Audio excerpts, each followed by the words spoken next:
Hi guys and welcome back to the Mighty Blues. My name is of course Cameron and welcome back today to another live stream. It is the game review to Chelsea 2, Everton 0. Everton falling to another defeat at Stamford Bridge, and our fantastic away record this season takes another hit, and our unbeaten away form as well comes to an end. Don't think we'd lost an away game since November. I think it was Newcastle was the last time we lost away from home. That of course come to an end last night against a decent Chelsea side. Let's be honest, the Chelsea side that are just better than Everton.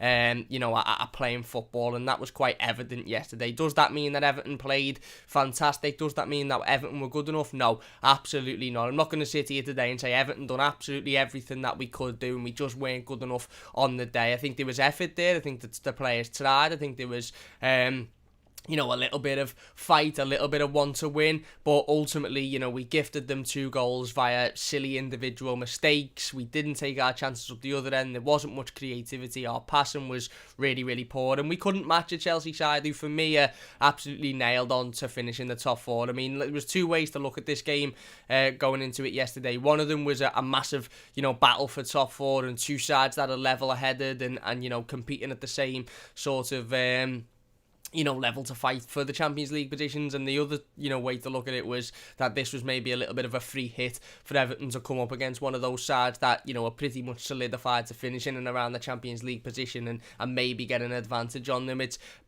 not by any means over, by the way. I seen that, a couple of people maybe overreacting a little bit on social media yesterday saying, the race for European football is over, this, that, the other. It's not over by any stretch of the imagination. Last night was a bump in the road, and that's what it was. And if anything, it means that the game against Burnley on Saturday is just even more important than it already was. And then we've got a couple of games after that against the likes of Palace and Brighton, and we simply have to be taking 3 points in every single one of those games. If we're going to turn up against the better sides and not be able to match them quality-wise, then we need to turn up against the sides that we should be beating and be beating them, and hopefully beat them comfortably, because that's not something we've done for a while either. But look, last night was disappointing.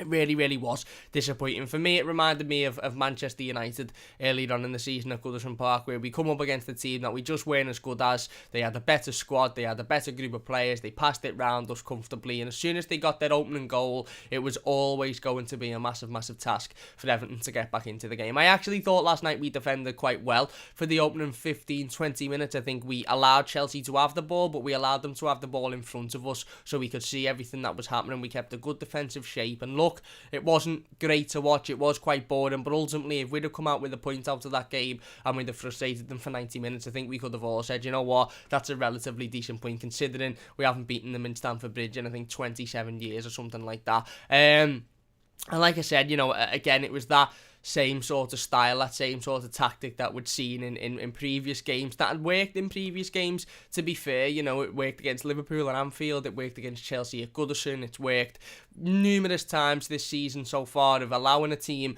to have all of the possession and just sitting there and practically saying, come on, you come and break us down, and then defending really, really well. And I think we did, again, for as much as Chelsea won the game and looked comfortable and had the majority of the possession, I don't think they created an awful lot. They did in the second half. They ran away with it a little bit, and defensively I think we just felt a bit, and I actually think Jordan Pickford kept the scoreline down massively last night. But certainly in that first half, obviously we'll talk about the goal in a moment, but they didn't create an awful lot. They had, 81% possession, whatever it was. We didn't have the ball at all, but we were quite comfortable in just keeping our strong back line and moving them outwards. And again, my big issue with this sort of tactic and this style is I don't mind coming up against the teams that we can, look at and think, right, they've got a lot more quality than us, they pass the ball a lot better than us, so our tactic is going to be to just frustrate them and just defend and just not lose. I don't necessarily mind that. My issue with that is when we have the ball, we give it away far too easily. If we're going to have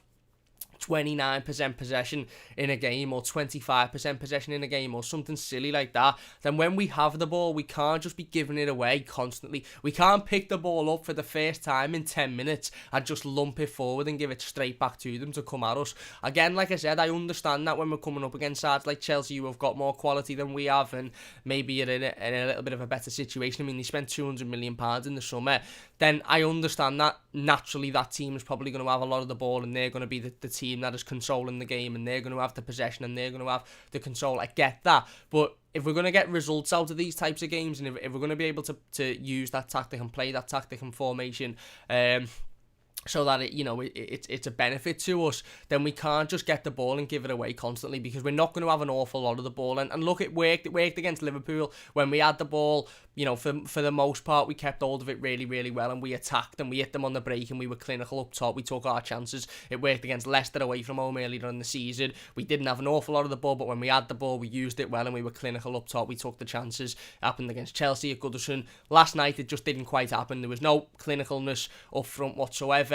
We couldn't convert an opportunity. We couldn't really create an opportunity, to be fair. Dominic CalvertLewin and Richarlison had a very quiet game. Gylfi Sigurdsson was involved but couldn't create whatsoever. And like I said, when you're adding all that together with the style in which that we were playing, was that we weren't going to have much of the ball. It was never going to be an easy evening. It certainly wasn't. And I think, the title of this live stream for me, it's not the only reason as to why we lost yesterday, but I do think it's a massive reason, as we simply massively missed Abdoulayes Doucoure's energy in midfield last night. Now, I don't want to talk too much on Abdoulayes Doucoure, because I think I'm going to do another separate live stream about him and about how we cope over this next couple of weeks or so without Abdoulayes Doucoure. But look, obviously, just just to sort of touch over it briefly, we know he picked up a slight injury against West Brom. He come off against West Brom. Again, it looked like it was a little bit of a knock that hopefully he could shake off. And then completely out the blue, unrelated to the knock that he picked up against West Brom, there was rumours throughout the week that he might have fractured a bone in his foot, or he might have sustained a break which could keep him out for potentially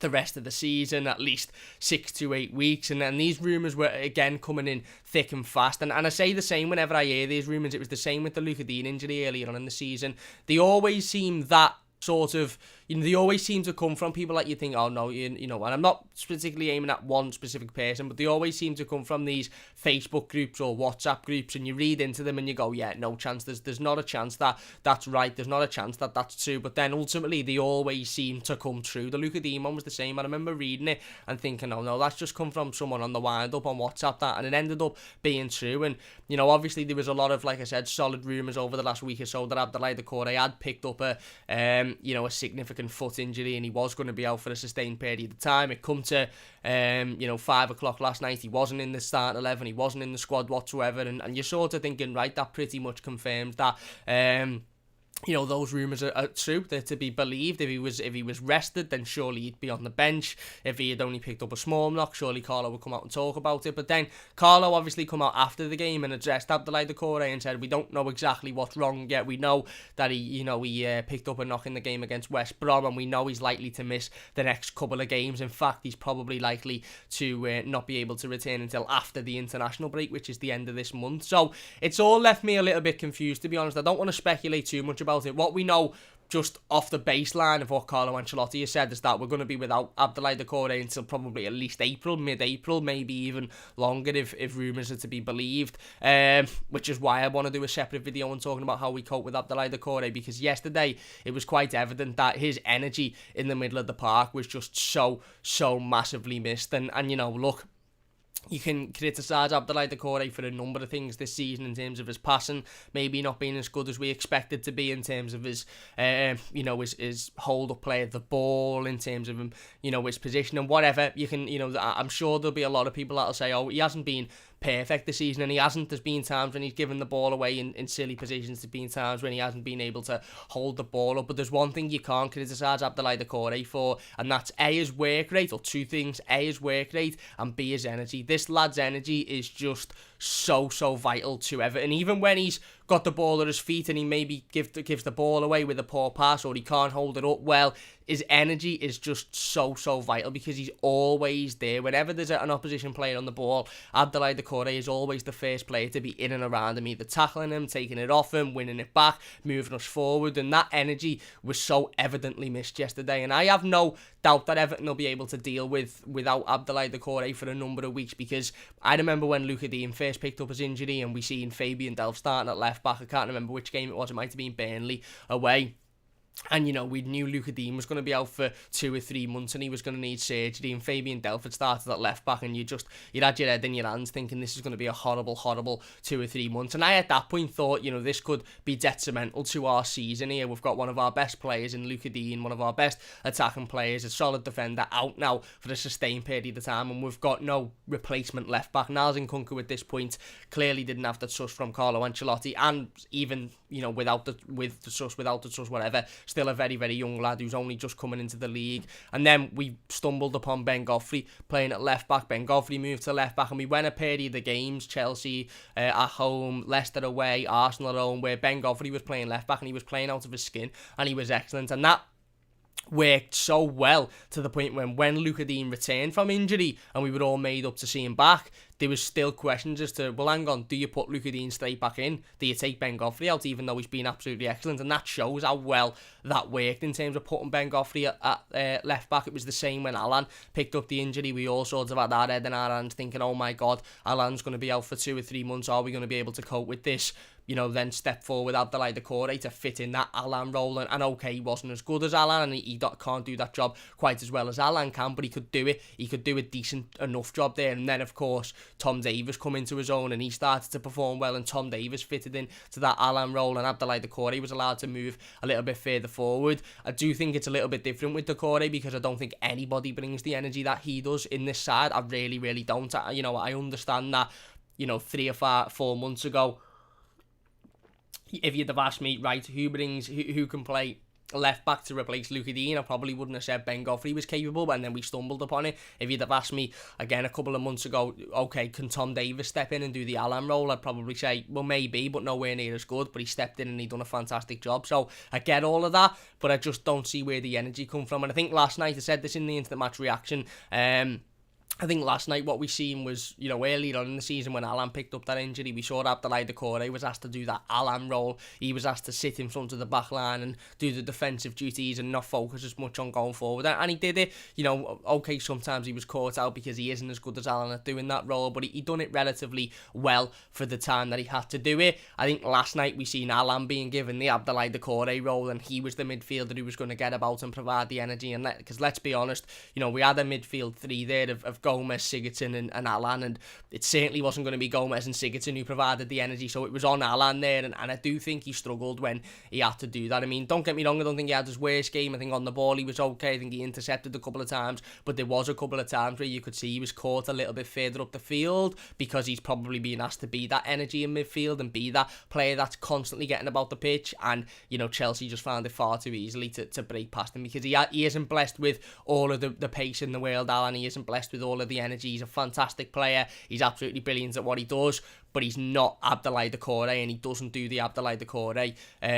you know, role, and that's why Abdoulayes Doucoure is so vital to this Everton team. Even if he is misplacing passes, even if he isn't holding the ball up well, he's still a starter week in, week out because of that energy that he brings to this team, and because he's constantly on players' toes, he's constantly intercepting the ball, he's constantly getting around the pitch, and without that energy, I just think we massively struggled yesterday. We really did, and can't help but feel we'll massively struggle for the remainder of the time that Doucoure is out injured.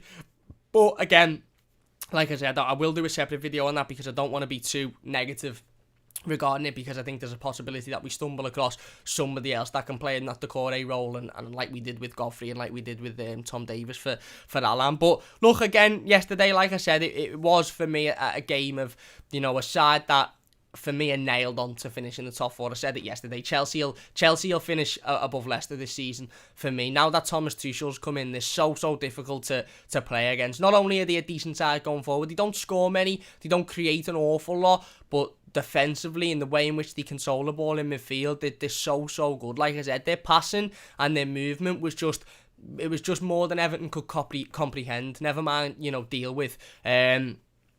Like I said, Thomas Tuchel's got them playing so well. They're so solid. They're so difficult to deal with, and I think they're nailed on for top four. And I don't think the top four race for Everton is by any stretch of the imagination over. I know West Ham won again last night, but look at the games that we've got coming up. We've got Burnley on Saturday. We've got Palace, I think, after that, and we've got Brighton after that, or vice versa. I think Palace is before Brighton. So I don't think by any stretch of the imagination this fight for Champions League or fight for Europe whatsoever is over. But but these next 3 games are absolutely imperative. The worst thing that Everton could do now, and I know it'd be the worst thing in any season, in any situation, and I get that this probably sounds a little bit stupid, but the absolute worst thing that Everton could do at the moment is go on a bad run of form. If we want to finish in a European position, if we want to be a team that are playing in, Barcelona, or again, that might be a little bit, I might be getting a bit too excited there, but if we want to be a team that are playing all across Europe next season in the Champions League or the Europa League, then we certainly can't afford to go on a bad run of form. Now, we have to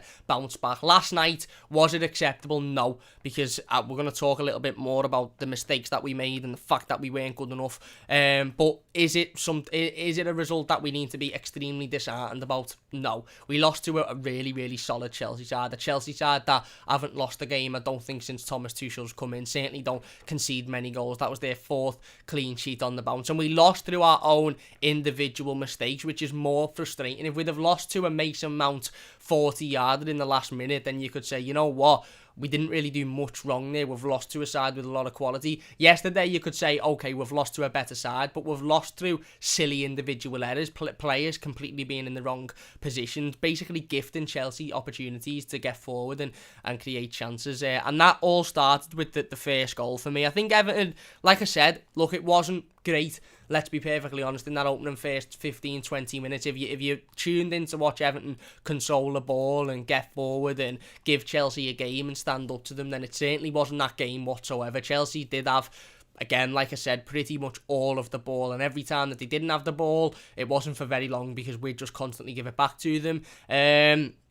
But in terms of Everton's defensive shape, I do think we were frustrating Chelsea. It did look, I must admit, which was different to the Southampton and the West Brom game. It looked like it was only a matter of time yesterday, and I haven't said that many a times doing these game reviews or watching games. Against Southampton, I didn't feel like it was only a matter of time before we'd concede. I felt like, right, we're doing a decent job defensively. It's not great to watch. We're doing a decent job defensively. They aren't really going to threaten us much until the last 5 minutes. Same with West Brom, until the last sort of 5 or 10 minutes, other than the first little bit of a hiccup that we had in the first half. I thought, right, these aren't really threatening us here. Last night, I did have that gut feeling of it's only a matter of time before these break the deadline here. And, like I said, we were defending with the ball in front of us. We were doing, I think, the game plan was going well, to be honest with you. I think Carlo Ancelotti would have been happy with that opening first 15 or 20 minutes. And then one massive lapse in concentration from 2 players for me, Mason Holgate and Alex Iwobi, mean that Alonso basically runs free into the box, plays it across, and Kai Havertz's shot is unfortunately deflected into the back of the net from Ben Godfrey. And I do want to talk about this goal because I just think it's schoolboy. I think it's absolutely schoolboy. One thing I think Carlo Ancelotti got wrong yesterday was reverting to a 5 at the back formation. I don't care how good the team is that we're playing against. I don't care how much of the ball they have. I don't care how much quality they have. I don't care how much better they are than Everton. We shouldn't be reverting to a 5 at the back formation because we simply cannot play a 5 at the back formation. These players can't play 5 at the back. They simply can't play 5 at the back. It's I don't know what it is. I don't know whether they don't understand it completely. I don't know whether they get in each other's way. I don't know whether they just can't keep the line enough. As a 4, be it Dean, Godfrey, Keane, Holgate, be it Godfrey, Mina, Keane, Holgate, be it Dean, Keane, Mina, Godfrey, whoever it may be, as a 4, we are a lot better. We're a lot more solid. They understand, their position. They understand their roles. As a 5, everything just goes out the window. The confusion is through the roof. And it was shown again yesterday. Alex Iwobi and Mason Holgate were practically both playing right back yesterday. Because let's be honest, you could sit there and say, well, Iwobi was as a right winger, a right wing back, and Holgate was a right centre back. But the mere explanation of a right wing back is they get forward and they create opportunities and they provide an attacking sort of style to your game. Alex Iwobi didn't provide any attacking style to our game yesterday. There was one moment in the back end of the first half where he sort of took everybody on and he got through the middle and I think he passed it to Luca Dean. That was about it. That was as far as his attacking threat went last night. Literally, that was it. So they were practically both playing at right back, and you could see that. And you could see at times when we shaped up with a 5 at the back formation, Chelsea were getting through on a couple of occasions, and for me it was evidently clear that this group of players, this group of defenders, just doesn't understand how to play five at the back, or they simply don't understand it as much as they understand the simple back four. And I'd rather play with a simple back four against the side that are going to have 80% possession than play with a back five and leave people sort of, again exposed, because that right hand side yesterday on a number of occasions was exposed. It was really, really poor. And look, we don't need to talk about how desperate we are for a right back and a right winger. We don't, because that's a topic for another video. And look, maybe myself and Tom will sit down on Thursday and talk about the need for an entire new right hand side. But for me, it was quite evident. It was quite evident yesterday that we are just so desperate for a right back. I like Mason Holgate. I do. I think Mason's a decent player. And I think Mason's got the potential to be a very, very, very good centre-half, but he's not a right-back. He's absolutely not a right-back. He leaves far too much space. He gets dragged out of position. I don't necessarily think he's got the concentration to be a right-back, to be honest with you. And look, if we were to go into next season, certainly if we finish in a European position, and Mason Holgate was our first right-back, our number one right-back, and Seamus Coleman was the backup, I wouldn't be happy. I wouldn't be happy with that. I want Everton to go out and sign a Max Aarons. I want Everton to go out and sign a right back who knows his position, who knows, when he can come out of position and when he can't, who gets forward and creates. Because let's be honest, as a forward thinking right back, Mason is pretty much a liability. He's got forward on a couple of times in the last couple of games, but he doesn't do anything going forward. He doesn't put decent balls into the boxes. His final ball isn't good. But I like Mason Holgate, I do. I think he's a decent centre-half, and I think he will be a decent centre-half for Everton in the coming months and years. I really, really do. But that's what I think he is, a centre-half. I don't think he's a right-back. And I think that was quite clearly evident yesterday. Look, like I said, the first goal was really, really poor for me. And we did have a couple of scares before it. There was a couple of times when Chelsea got within the box and Jordan Pickford was called into action, and maybe defensively we were strong. But that's not something that, we don't expect. Certainly playing in this style, in this formation, we expect us to have a lot of pressure put on us, and we expect to deal with that. If you're enjoying, by the way, so far, please do hit that like button. It does only take a second. If you're new to the channel, don't forget to subscribe, share the live stream. Let's try and get as many people involved as we can. We will get in the comments in a moment. By the way, massive thanks to everybody for joining us. Really, really do appreciate it. Like I said, if you are enjoying it, please do leave a like, subscribe. Don't forget to share the video as well. Share the channel. But yeah, again, like I said, the Chelsea's opening goal for me is just schoolboy. It's absolutely schoolboy. Mason gets dragged out into the centre of midfield. I don't know why. I'd like to say I think he thinks he's playing at centre half, but to be honest with you, I think he thinks he's playing at central midfield, to be honest, because he just completely gets dragged out of position. He moves into the centre of midfield to try and shield the ball. He gets completely turned.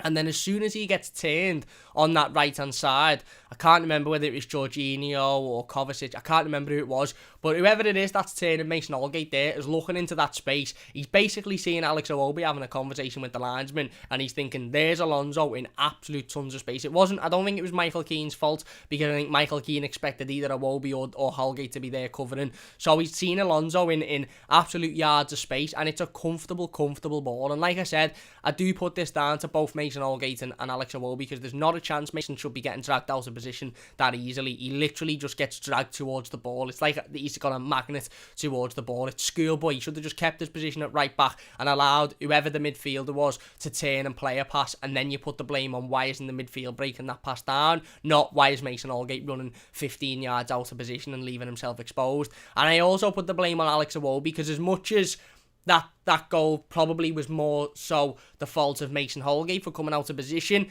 Alex Iwobi is standing there. He's absolutely standing there, and he watches Alonso run in front of him. If Alex Iwobi had tracked that run and put it out to play, then we're all looking at Mason Holgate going, Iwobi's just saved your arse there. Iwobi's just, made up for your mistake and, stopped what was a near, clear goal. But he doesn't. Iwobi doesn't help himself either. And I understand that it mightn't be Iwobi's job, and it's not his job to defend, blah, blah, blah. But whilst he's standing there, that's his job to defend. He's standing there and he is watching that, and it is his job. And he mightn't, again, like I said, he mightn't have track that run because he might have thought, right, well, I'll pass that on to Keane or Holgate should be getting that. But whatever it is, Alex Iwobi has still stood there and he has allowed Alonso to just completely run into the box and play a ball across the box in a dangerous area, and that's not good enough for me. The deflection, look, it is what it is. Unfortunate for Ben Godfrey, of course. I don't think he'll beat himself up too much about it. He shouldn't beat himself up too much about it as well, to be honest. The shot from Kai Havertz is going to the corner flag, and unfortunately, you know, like what happens in these situations, it hits Ben Godfrey on the leg or the shin or whatever, and it goes into the back of the net, and you can't really help that. And from that point on, like I said, I think we were pretty much against the cosh there. I think it was always going to be an uphill battle. And you know, at 0-0, you can always, you know, say, oh, we might go and grab a goal here. We might hit them on the counter attack and go 1-0 up and then defend for the rest of the game. But at 1-0 down, we were forced to come out a little bit then, and I actually thought Everton being forced to come out might improve us a little bit. We might start to see, you know, us playing better football. We might start to see us stringing some nice passes together and getting in the right areas. I actually thought that if we're forced to play football, we might actually improve because we're not just sitting back defending. And look, towards the back end of that first half, there was little spells in which we looked, you know, a lot better. Like I said, that opportunity, you know, sort of at the end of the first half where Alex Iwobi runs into space into the middle of the park, he gets it over to the left-hand side, the ball comes in, and unfortunately, I think it falls to Gomez, whose shot is saved. There was another one where Dean puts a good ball in, and Calvert-Lewin unfortunately isn't in the right area, but it's a really good ball and it's menacing. And you start to look at it thinking, right, maybe we'll come out of our shell a little bit here, maybe we'll actually break forward and attack them. But then there was still the chance and you know, the inevitability that Chelsea would then hit us on the counter-attack. If we were focusing on getting forward, if we were focusing on getting an equaliser, we were leaving ourselves a little bit exposed defensively. And look, that happened. And like I said, Jordan Pickford for me was my man of the match yesterday. I think Jordan was just absolutely exceptional. I really was. Look, we'll talk about the penalty a little bit later on, but I think other than the penalty, I think he was exceptional. And again, at 1-0 down, he makes it an unbelievable save. We're getting forward a little bit more. I think we're trying to get the equaliser.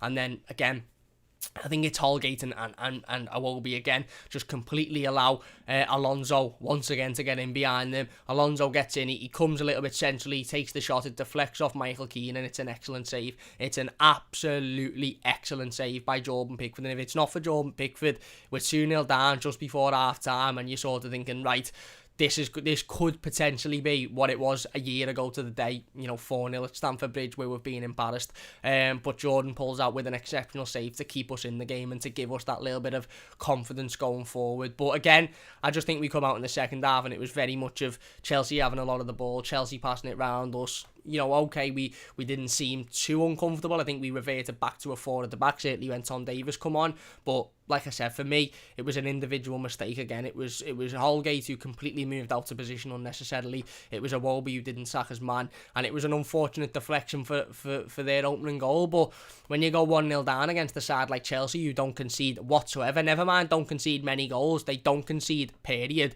it's always going to be extremely difficult to get back into that game. Anyway, let's get into the live comments before we go on to talking about the second half. We will talk about the penalty. I want to talk more about Jordan Pickford as well, and how Everton improved, because look, you know, it was quite clear yesterday that,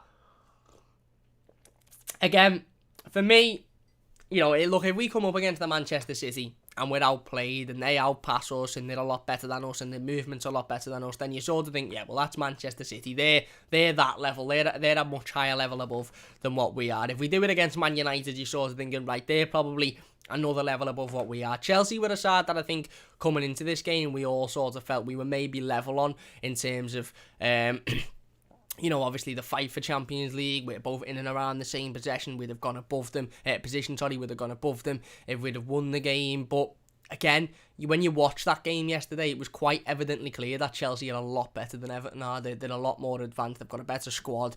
You know, they defend better than we did. They don't make individual errors. They pass the ball really well. They create space for themselves. The movement's there. And it just was unmatched for Everton. And that, I don't want to say that's a worry, because Carlo Ancelotti said 3 or 4 weeks ago that he thinks there's 4 teams that are better than Everton in terms of just, you know, one-on-one football, and I think Chelsea do fall into that category. So I'm not going to say it's a worry, but it just shows maybe our level and where we are. And we can still finish in a Champions League position, by the way, because I still think Leicester will drop points this season. I still think West Ham will drop points. I think Man United will drop points as well.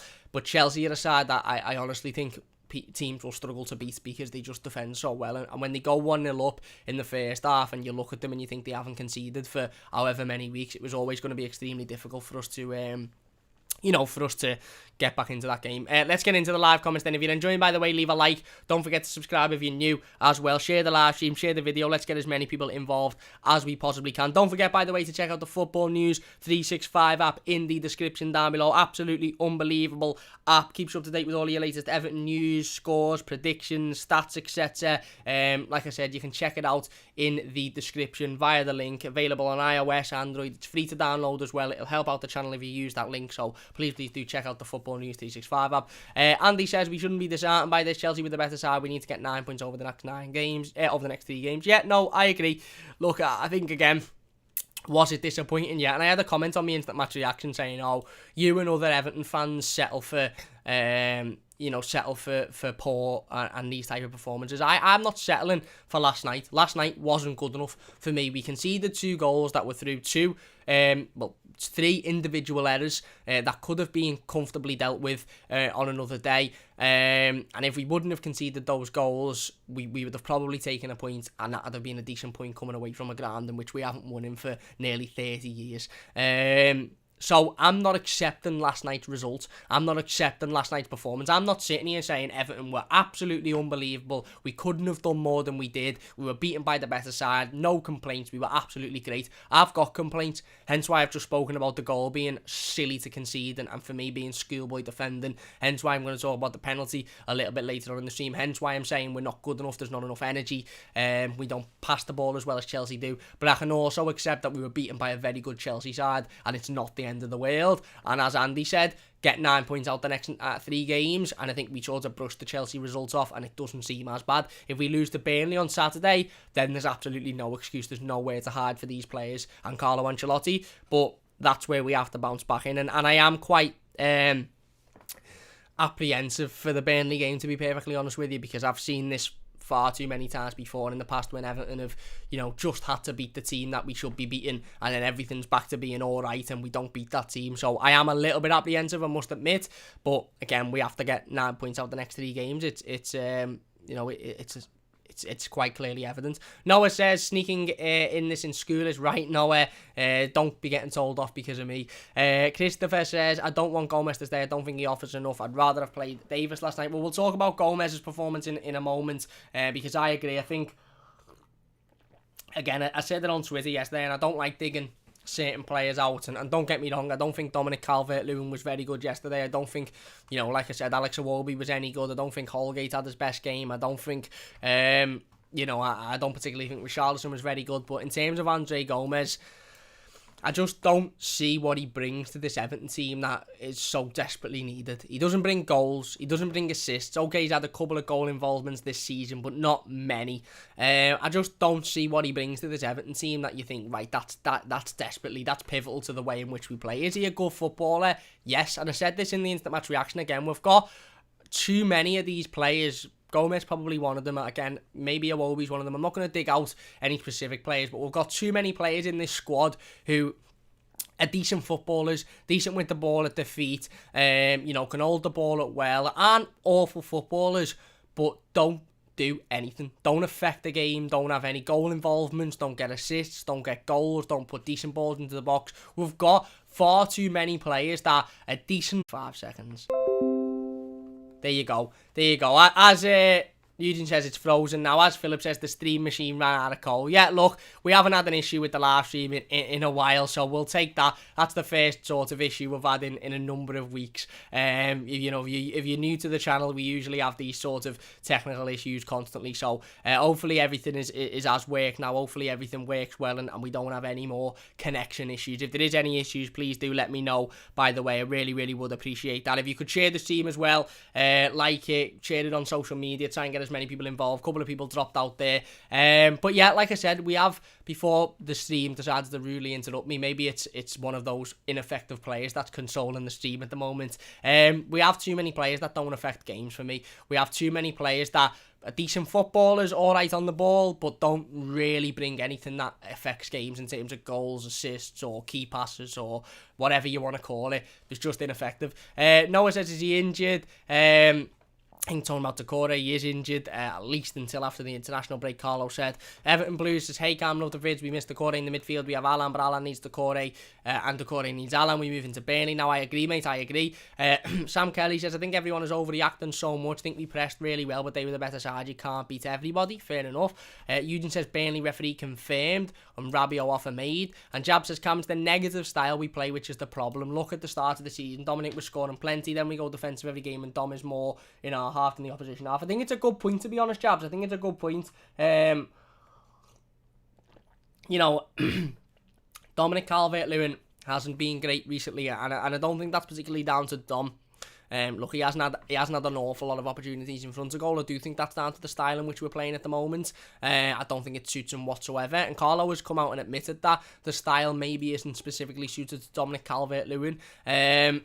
But ultimately, again, it's difficult, isn't it? Because the start of the season, where we were putting 5 past West Brom, where we were putting 4 past Brighton, where we were comfortably winning games, where we put 4 past West Ham, it seems like a different season to now, in terms of the way in which we're playing. And maybe Carlo had just found that defensive formation, you know, in sort of November, December, and thought, right, we'll stick to this, we'll grind out. I'd rather grind out wins than score 5 and you know, concede 3 at least, and you know, be coming out of games conceding constantly. I'd rather not concede and win games by 1. I don't know, it is difficult, but look, it's certainly changed since the start of the season. Eugene says, club prepared to make financial offer on 2017 investment, and Fatih Saria says, do not give up. Spot on. We shouldn't give up.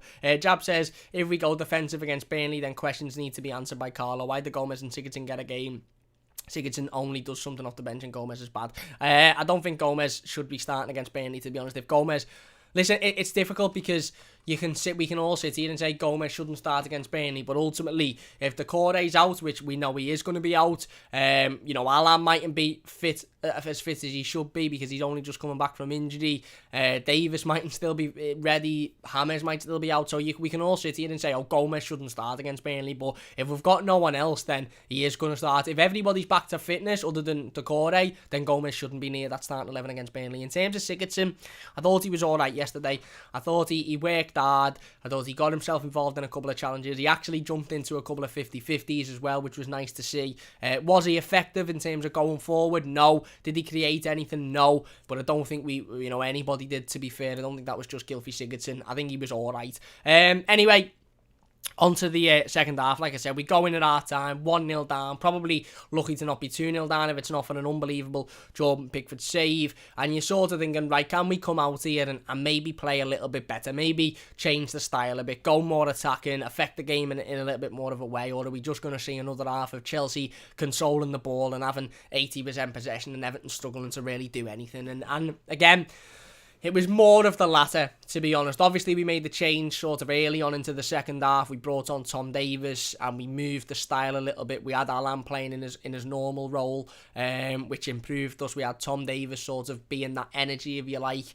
And we reverted back to a 4-at-the-back formation, which for me was just so necessary. There wasn't a need to have Alex Iwobi and Mason Holgate both playing at right back. Just stick Mason there on his own. There was no need to have more than one player in one position. And like I said, we looked a little bit more comfortable. We looked a bit more confident. We looked like we understood the roles a little bit more. Like I said, Chelsea was still getting forward. Chelsea was still having opportunities. Chelsea was still, creating, and Everton really weren't doing much whatsoever. Considering we were the team that were hunting for the equaliser, and considering we were the team that were looking to get back into the game, we weren't affecting it much whatsoever, let's be perfectly honest. Again, Chelsea were having the chances, they were getting forward. Jordan Pickford called into action 4 or 5 times in that second half. I want to talk about Jordan Pickford. Let's talk about the penalty first before we do talk about Jordan Pickford. Obviously, Kai Havertz gets, I think, the better side of Ben Godfrey, gets forward, takes it round Jordan Pickford, and Jordan gives the penalty away. And look, there's a number of ways in which you can look at this situation. You can look at it and think, well, he shouldn't be coming out. He should stick to his line and allow Kai Havertz to take the shot from a tight angle. Or you can look at it and think, Jordan's had to make a decision there. And okay, albeit he's made the wrong decision in terms of flying out when he didn't need to, but he's had to make a decision there. And I think Jordan probably thought that he'd be able to put Havertz off to the point that he wouldn't have the composure to go round him and take the penalty. I think Jordan probably thought that he'd be able to sort of maybe shield it a little bit, either get the ball or at least get a touch in it, because all this Jordan Pickford needs to do there is get a touch on the ball and it's not a penalty. He doesn't, to be fair to Kai Havertz, who ran the game yesterday. I don't think I've seen him have a decent Chelsea game this season, and yet he turns up against Everton and completely runs the game. But like we said, to be fair to Kai Havertz, he takes it round. Jordan Pickford. Jordan sips him up. He knows straight away what he's done, and a penalty's given. And from that point on, Jorginho steps up, does his little ridiculous hop, skip, and a jump, puts it in the back of the net, and that's it. It was game over from that. I never wanted to say it, and I never would have said it because I didn't want to be negative. And obviously, we've seen us come back from 2-0 down before. At Old Trafford being the game that sticks into mind. But I did sort of feel the way in which we were playing, and just how good Chelsea are at keeping teams out, and just how good Chelsea are at not allowing sides to get back into games and not allowing sides to score goals. I did sort of feel, right, this is done now. We're not getting back into this game whatsoever, and that was the case again. We had the odd half chance, and by half chance I mean not even a half chance, like a 5% chance, where Richarlison had one where he was played in and he got the ball caught in between his feet and Christensen took it off him. Like I said, there was a couple where Dominic Calvert-Lewin got into the box and just couldn't quite get on the end of a header. Corners weren't really effective for us, and again, they were just constantly breaking on the counter-attack. Timo Werner must have had about 300 opportunities to score yesterday and just didn't score any of them. Jordan Pickford, for me, look, as much as we can criticise him for the penalty, as much as we can criticise him for running out and being rash and making rash decisions, I do think he kept us in that game yesterday. I really, really do think he kept us in that game. I think he made 3, 4, 5, 6 saves in which ultimately kept the scoreline down. If Jordan Pickford isn't in goal, look, you could say, yeah, but if Jordan Pickford isn't in goal, we don't give away the penalty. But if Jordan Pickford isn't in goal, that game ends 4 or 5-0, maybe even 6-0, and we're coming away with an embarrassment. Obviously, it's never ideal to lose, and it's not acceptable to lose, but it's definitely not acceptable to concede 4 or 5, and I think we would have without Jordan Pickford in goal yesterday. I honestly think he was very, very good yesterday, and barring the penalty, for me, he was perfect again. It was another man of the match performance by Jordan, and he's kept us in a game that realistically, were we ever in, probably not. But he's he's kept the scoreline down massively, absolutely massively, at a time when we were really, really under the cosh. We were really, really under the cosh, and like I said, he made 2 or 3 massive saves from Timo Werner when he got in behind the back line. He made one from N'Golo Kante, which is fantastic. He made one from Callum Hudson-Odoi from a long-ranged effort where he tipped it over the bar. He made a number of saves tipping them over the bar. I think he made 8 saves in that game yesterday, and he weren't 8 saves like throwing himself on the ball or tame efforts. They were 8 saves that on another day could have been in the back of the net, and that just shows how good of a performance Jordan Pickford had. And even given the penalty, even given the error that he made for that, I still think he was the best player in an Everton shirt by quite a distance yesterday, and I think he kept us in that game, and ultimately that just shows sort of how well we played, and it wasn't very well whatsoever. And then ultimately, look, the game sort of faded out. We weren't getting back into it. Bernard come on, didn't do anything really. Josh King come on, again, didn't really do anything. And ultimately the game was seen out and we'd lost, and our away record, unfortunately, was come to an end in a game that wasn't a very good performance, let's be honest. But again, a game in which we come up against just a much better team, a team that were able to take 4 or 5 players out of their starting 11, completely change it, and still there not be a single drop-off in quality. Chelsea made, I think, 4 changes to the side that, won at the weekend. I think they beat Liverpool at the weekend, and there wasn't one single drop-off in quality, not one drop-off in quality whatsoever. We made one change. I know we had obviously, still have James out, who's a massive player, still got the likes of Tom Davis, who wasn't available, Seamus Coleman out. Big change to our team in Abdoulayes Doucoure coming out, and the drop-off was monumental. And that just shows the differences in sides for me and the differences in clubs, is that Chelsea can make 4 or 5 changes, have the likes of Kante, Mason Mount, etc. on the bench, and there not be a single drop-off in quality in their starting 11. Everton make one change, and the drop-off is just massive. And ultimately, like I said, that shows that our squad isn't good enough to compete with a side like Chelsea. And it showed that yesterday that our starting 11 isn't capable, certainly not when it comes to playing football. And I think that's why Carlo went with the tactic that he did in terms of just trying to defend and keeping them out for as long as possible. I do want to talk about Chelsea's passing and movement, because I think it was, again, it's what Everton should be aspiring to be like. But let's get into the comments before we do that. Don't forget, by the way, if you're enjoying, leave a like. If you're new to the channel, don't forget to subscribe. Share the live stream as well if you're enjoying it. Would really, really appreciate that one. Luke says, hello lads, just got out of my business class. Is right, Luke, is right. I hope it went well for you. Daniel says, Jab's bit harsh on Sigurdsson with Gomez is poor. We don't have the players to come in due to injuries. Eugene says, after the Burnley game, Everton play City in the 6th round of the FA Cup. We do. Hopefully we can we can beat Burnley and sort of get some form back in the Premier League. Christopher says, can you see Mason Holgate leaving in the summer? No. And if I'm being honest, I don't want Mason to leave in the summer, because I think Mason can be a decent centre-half, to be honest. And I think it's always good to have options. And at the moment, we've got Yerry Mina, Michael Keane, Mason Holgate and Ben Godfrey as our centre-back options. And you've got a lad in Ben Godfrey there who can play left-back, right-back, centre-back, centre-mid. He can practically play everywhere. You've got a lad in Mason Holgate who, has played at right-back and put in some decent performances at right-back. He was brilliant in the derby there. But ultimately, let's be honest, that's not his natural position, in games like last night showed that.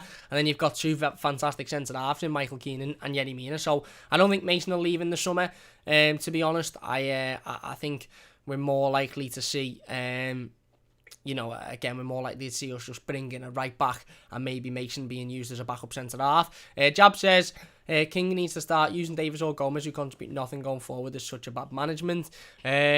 Junior says, do you think James will be back for the Burnley game? I hope so. Luke says, I doubt Mason will leave. Me too. Omen says, people getting moody about Mason, forgetting he's getting played out of position, expecting the world of him going forward when he's a centre-back. Fair point, mate. Yours says he'd be sound back up in the centre-back position. I actually agree with that. I do. TS says, we need to get in Europe so we can attack better players. Simply as that, just forget about Champions League. 7th will do. Uden says Everton played a 3-4-1-2 last night. Yeah, and that 3 at the back, 4 at the back, that 3 at the back, 5 at the back, whatever you want to call it, it just doesn't work for Everton. We can't play it. I don't know how many times I need to say it on these live streams, but we can't play it. Luke says Holgate was really good last season when he played central back consistently. I agree. He was fantastic towards the back end of last season. Julian says, can please shout me out? I'm a big fan of your channel. Is right, Julian. Thank you very much. Really appreciate that, my mate. Julian says, what do you think of Everton's best formation?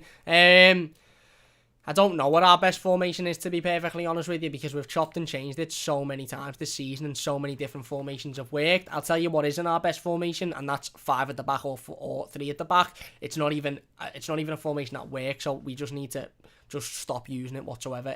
Completely. Philip says, luckily for us, this was a game we could afford to get beat. Our next league against Burnley, Palace and Brighton are simply must win. I completely agree, Philip. Creepy Boy says Pickford saved us. He did. Luke says the double save from Vernon and Kante was excellent. It was exceptional, mate.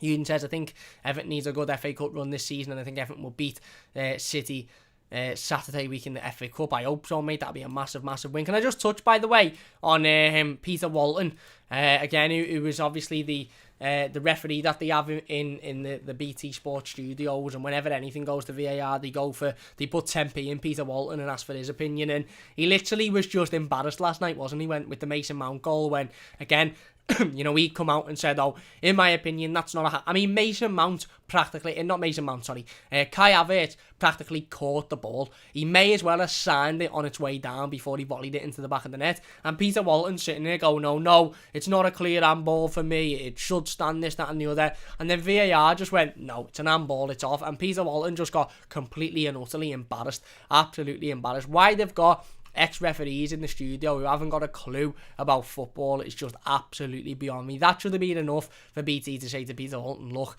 you're probably not doing your job well enough here because it's very clear that that's a handball. Anyway, just thought I'd touch on that. Daniel says, Cam is 7th place the conference competition thing, or you're open if Man City or someone wins the cup. I don't know. To be honest, mate, I don't know. Tyson says, totally agree with you, Philip. Here, Ewan says, would you take top 4 or win the FA Cup? Win the FA Cup for me. Warzone says, this game shows how much squad building Everton still have if we ever want to be a consistent top 4 challenger, but I do agree we have a chance of getting top 4 this season. No, I agree, and I think that's a fantastic way of putting it. Do we have a chance of getting top 4 this season? Yes. Is there still a possibility? Yes. Are we a consistent top 4 challenging team at the moment? No. Just because we're not a consistent top 4 challenging team at the moment doesn't mean we don't have an opportunity to finish in the top 4 during the season when teams are dropping points left, right and centre and it's a bit mad. But Chelsea are a side that are a consistent top 4 challenging team, and look at the difference in class yesterday. Where are we then before we get back into the game, before we finish? Danny says, yeah, he needs to go if he doesn't buck up his ideas, if he can attack players instead of him. Not sure who that's about. Philip says, the stream machine ran had a cold. Ewan says, it's frozen now. Luke says, I got so confused and reloaded like 9 times. Danny says, no, it's good. Sorry about that. Paul says, Chelsea are well drilled in their squad. Their squad is as good as any in Europe. We are a few windows behind, simple as that. Fair point, mate, fair point. Hamek says, at the start of the season, we had a great 11, but we haven't had a great 11 since the start of the season. Carlo needs time. Well, exactly, and we've also had injuries as well. I mean, when was the last time we had everybody fit at the same time? When was the last time we had our strongest 11 all 100% fit and ready to go at any one time? I can't remember personally, I really can't. Philip says, I have a feeling that's the last we've seen of James. And Luke says, we haven't even seen the start of James. In my opinion, he'll get better with more time at the club. I don't think we've seen the last of James. I think he struggles with injuries, to be honest with you. I think he struggles maybe with his fitness as well. But again, you know, James Rodriguez was part of a derby winning side, the first derby winning side in 22 years. So I don't think we've seen the last of him. I think he'll start on Saturday against Burnley, and hopefully he'll be that quality that we need on Saturday. And Jab says, I'm not forced if we've seen the last of James. Just think that the wage is given for half or less than half a season. No, I think James is. I agree with Luke. I think we still haven't seen the start of him, to be honest with you. I think he's a fantastic footballer. I think he's impacted this team massively. Yes, it's frustrating that he's got injuries, but again, you can't really, if it is injuries, you can't blame him, can you? We can't. I know there's a lot of speculation about whether or not he is injured or not, but I trust Carlo Ancelotti and what Carlo says, and if Carlo says he's injured, I believe he's injured, and you can't really have a go at a lad for picking up injuries, can you? But anyway, yeah, look, before we finish up, like I said, They were better than Everton were yesterday. Is that acceptable? No. Is it understandable? Yes. And I think we just have to take that on the chin, move on now, and recognise that we've got 3 absolutely massive games coming up. Brighton, not in that order, Burnley, Brighton and Palace, or Burnley, Palace and Brighton, all are must-wins. We have to win those games. If we want to even be in contention of a Champions League place towards the end of the season, those 3 are absolute must-win games. I want to touch on Chelsea's passing and movement off the ball before we finish up the live stream. I think it shows the difference in class when they're constantly being able to pass, and pass the ball around us, and we're not getting anywhere near them. And I understand that, I understand that. Again, we've established multiple times this morning and this afternoon that Chelsea are in a better situation than Everton are, and I get that. But for me, if Everton are going to be a team that are constantly challenging for the top 4 and be a team that are, a real threat constantly, not just in this season, but in seasons to come to those European places, we have to learn to be able to string 5 or 6 or 7 passes together and create that space for ourselves. Do we do it on the odd occasion? There was times yesterday where we played some really, really nice passages of play and we were unlucky to not get anything at the end of it. But that only happens once or twice in a game. Teams like Chelsea are doing that constantly for 90 minutes. They're playing lovely passes, they're finding space, they're finding movement. Everton only do that a couple of times, maybe a handful of times if you're lucky in a game. We need to be able to keep the ball when we've got it. And that's my biggest issue with this style in which we play. I don't necessarily mind, defending against teams that are much better than us and allowing teams to have 90% possession. I don't particularly mind that, as long as when we have the ball, we're not giving it away easily, and we're dealing with it, and we're keeping it, and we're using the ball well, and we're getting forward, and we're creating chances. That wasn't the case yesterday. Every time we had the ball, we just gifted it back to them. So as much as we might have had 20% possession, we may as well have had no possession, because every time we had it, we gifted it back to them. And I don't like that. I think when we have the ball, we need to start playing a lot better with it. We need to start keeping it more. We need to start playing nice passes, finding movement, getting in the right areas, and I just don't think we do enough of that. Philip says, I certainly hope so. Paul says, 11 games left, times of blood. Smalling and Young are win against the bottom teams. There's massive potential in them. Fair enough. Ham says, unlucky guys, but we deserved it. I'm a Chelsea fan. A W top 4 is in our hands. I think you're more I think Chelsea are more guaranteed for top 4 than Leicester, to be honest. And the reason in which I say that is because, again, and I've been a bad judge of character, because I said I don't think City had dropped another point this season and they lost to Man United at the weekend, but I honestly don't see, other than the top teams, maybe your Cities and your, maybe your local derbies like Arsenal and Tottenham, I don't see any real teams scoring goals against Chelsea, never mind taking points off Chelsea. They don't score a lot, Chelsea, so if teams can nick one on the counter-attack or catch them sleeping, then maybe they'll still lose games, and they probably will lose games before now and the end of the season, but defensively, they just don't concede whatsoever, so I think they're more nailed on than Leicester, to be honest, because Leicester are a team that one week you get a fantastic side, and the next week the championship quality. Luke says, but we can't risk the games against bottom teams as they're typically the ones we lose. Can't blame. Paul says, can't blame the weather. I've just took the dog out. It's pleasantly warm out there, to be honest. It's right. Well, I'm going to go for a little walk in a moment. Graham says, injuries aside, that was pathetic last night. Showing teams too much respect, standing off players and dropping deep. It's not Everton for me. No aggression, no agency, no passion. Fair enough, and I agree. And Paul says, Abramovich spent 400 million on the squad. We have to aim for slip-ups from Leicester, or it's curtains for top 4. Yeah, and again, look, to say we're in a top 4 fight for me is still quite unreal to say, considering where we were last season. And if we don't finish in the top 4 but you finish in the Europa League, I think we all still see it as a successive season, to be honest. Barry says that Chelsea team are as good as City now, certainly as solid. They are very, very solid. They're a difficult team to beat. Like I said, we simply, just to finish off the live stream, we simply have to dust ourselves off and go again for me. Dust ourselves off, go again next week. The games against Burnley, Brighton and Palace, I completely agree with everybody. Nothing less than 9 points in those 3 games is acceptable. If we don't take 9 points from those 3 games, then you can kiss goodbye to your top 4. Because if we don't take 9 points from those 3 games, we ain't good enough to be in the top 4 and we shouldn't be there. We have to dust ourselves off. I'm not saying be happy with this result. I'm not saying accept it. Okay, it wasn't good enough. The defensive mistakes were really, really poor. They cost us. Again, we didn't take our chances going forward. We didn't create anything going forward either. But we have to dust ourselves off and go again for me. And Burnley is massive now on Saturday. Absolutely massive. Anyway, look, we're going to finish it off there. Then if you've enjoyed this live stream, please do hit that like button. It does only take a second. If you're new to the channel, don't forget to subscribe as well. Don't forget to check out the Football News 365 app in the description down below. Fantastic app. Keeps you up to date with all your latest Everton news, scores, stats, fixtures, Premier League table, all of that good stuff. So don't forget to click on the link in the description. It's a free app. It's free on Android, iOS, all of that good stuff. So check that one out. We'll be back tomorrow with another live stream. I think we're going to talk a little bit more about Abdoulayes Doucoure and how we can deal without Abdoulayes Doucoure's energy, because I think it was quite evident yesterday that we massively missed his energy. If you've enjoyed this one, please do hit that like button. Don't forget to subscribe to the channel if you are new. Massive thanks to everybody in the live comments. Really do appreciate it. If you're watching this as a YouTube video, leave your thoughts in the comments and we'll get involved with as many of them as we possibly can. Yeah, like I said, be back tomorrow. Disappointing result, disappointing performance, but again, Chelsea probably are just a level too much for Everton. Carlo Ancelotti said that. I think we all feel that. And we just need to bounce back massively now against Burnley on Saturday. Eugene says, see you about the toffees. Cheers, mate. And Luke says, bye, lads. Cheers, Luke. Really appreciate that. If you've enjoyed it, leave a like. Subscribe if you're new.